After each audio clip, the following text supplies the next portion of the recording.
संविधान परिषद बीआरएसपी ने आगामी 27 तारीख को औरंगाबाद में संविधान परिषद का बड़ा भारी आयोजन किया है।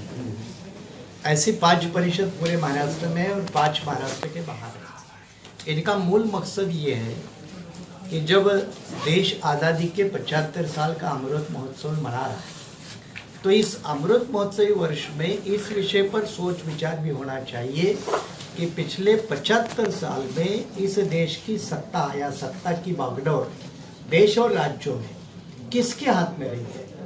क्या इस देश के अनुसूचित जाति, जनजाति, पिछड़े वर्ग, माइनॉरिटी के लोगों के हाथ में रही है। और आंकड़े ये बताते हैं कि इनकी प्रतिनिधि की संख्या चाहे SC/ST आरक्षण के कारण या ओबीसी मंडल के आंदोलन के बाद जो ओबीसी में जन जागृति आई उसके कारण ये संख्या तो बढ़ी है जो लगभग 300 के पास है। लेकिन ये 300 MP हो अगर लोकसभा में तो डिसाइडिंग फैक्टर नहीं है, क्योंकि ये अपने पॉलिटिकल पार्टी के राजनीतिक गुलाम है। ये अपने पॉलिटिकल पार्टी का दायरा क्रॉस नहीं कर सकते। और नेचुरली जो बड़ी बड़ी पॉलिटिकल पार्टियां हैं वो एक तो इस्टेब्लिश पॉलिटिकल पार्टीज, बड़े लोगों की पॉलिटिकल पार्टीज, धनवान लोगों की पॉलिटिकल पार्टीज होने के नाते भारतीय प्रजातंत्र ये कुछ चंद लोगों की बपौती बन चुका है। इनके ऊपर उनका कब्जा हासिल है। और इसलिए क्या इस देश को SC/ST, ओबीसी, माइनॉरिटी को सही प्रतिनिधित्व मिलने के लिए एक नई सोच पैदा होनी चाहिए। और इस सोच पैदा करने के लिए ये 5 संविधान परिषदों का आयोजन। कौन कौन शामिल होगा इस परिषद में? इस परिषद में जैसे मैंने कहा कि जब ये विदर्भ में हुई तो विदर्भ के सारे पार्टी के नेता, विचारवंत, पत्रकार, बुद्धिजीवी, इनको हमने शामिल किया। उसी तरह ये औरंगाबाद में हो रही है तो मराठवाड़ा के जो नेता हैं, सभी पार्टी के पत्रकार हैं, बुद्धिजीवी, इनको भी शामिल कर रहे हैं। जिन्होंने अभी तक हमारा निमंत्रण एक्सेप्ट किया है उसमें जैसे यहाँ के लोकल MP है, MIM के पत्रकार जलील है, ये यहाँ के हैं। कांग्रेस पार्टी के मराठवाड़ा के नेता अशोक चौहान जी है।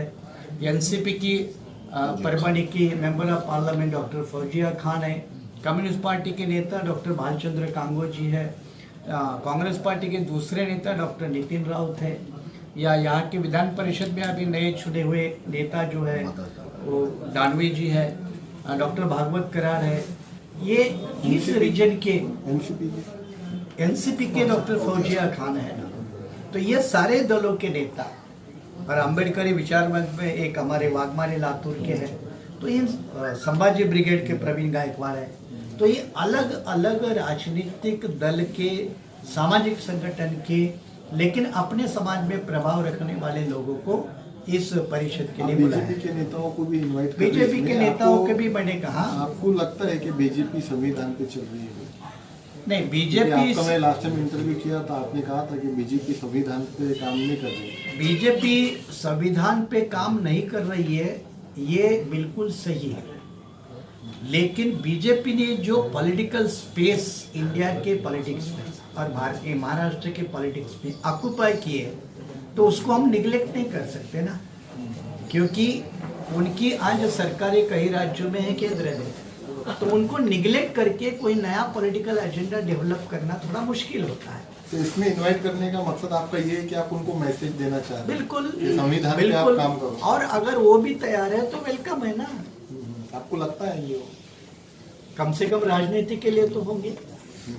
विचार के तौर पर जैसे RSS ने कभी भी झंडा तिरंगा नहीं फहराया, इस बार भी नहीं, लेकिन नहीं 75वें, लेकिन कल खुद RSS के प्रमुख डॉक्टर साहब ने नागपुर में झंडा तिरंगा फहराया। पहली बार। तो आदमी बदल सकता है। बुद्ध के परिवर्तनवाद के सिद्धांत पर विश्वास रखने वाले हम लोग हैं और थोड़ी ताकत